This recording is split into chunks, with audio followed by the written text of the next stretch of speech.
Day 217, and it's a fine day for it as well. It's leg day in the forest and then to the gym for more legs, because I'm beginning to have nightmares about the hills in the Lake District in the ultramarathon in 5 weeks' time. Believe you me, it is enough to keep one up at night, just thinking about how many hills there are to get up.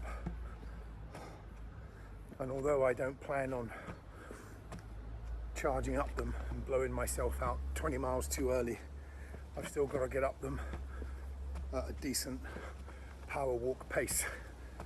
And the stronger your arse and your legs are, the easier it's going to be. Mind you, a 63-mile ultramarathon and the word easy should never be used in the same sentence, should they?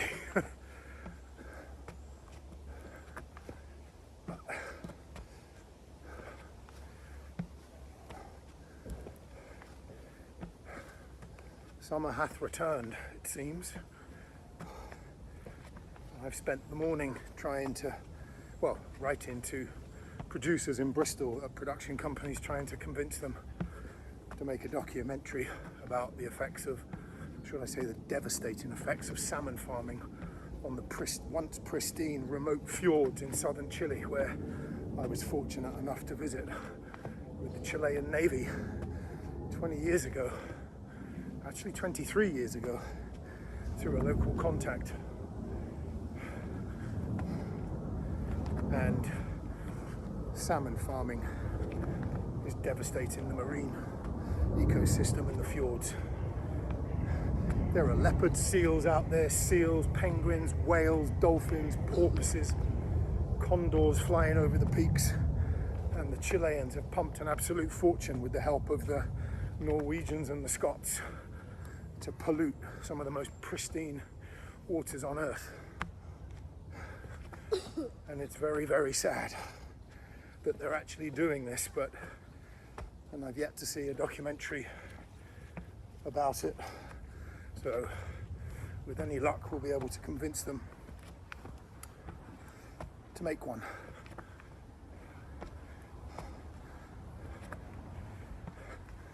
I doubt it will be going into production anytime soon, but you have to start somewhere, and it all starts with an idea. Okay, next leg.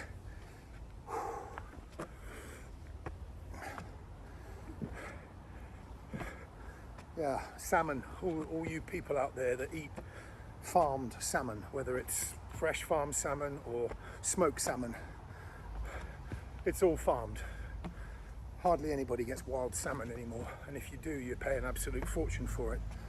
But the farm salmon industry has a lot to answer for. There's one or two companies that don't put antibiotics into the pellets that feed the salmon, that then,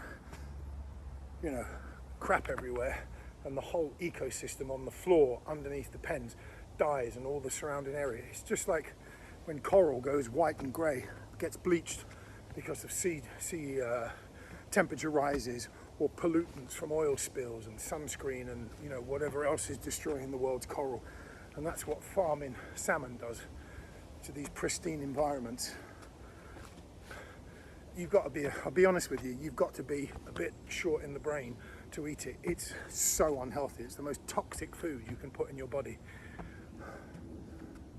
But hey, people drink too much and smoke cigarettes. Anyway, rant over. With any luck, maybe one of the producers I wrote to will get back and wish to discuss it, which means a trip to Bristol, which I always love. I can always go to the rental houses and look at all the mega expensive camera gear that I can't afford to buy or even rent for more than a day.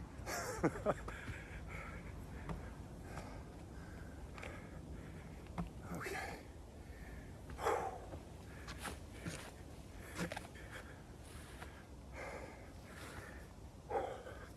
I never remember to bring a mat up here for my bony ass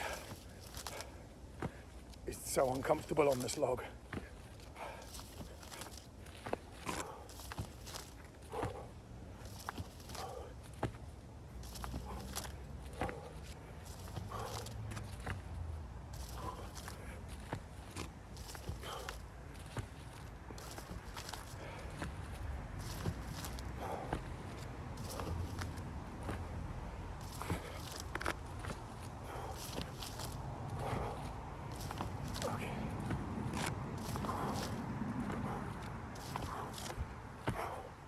Okay,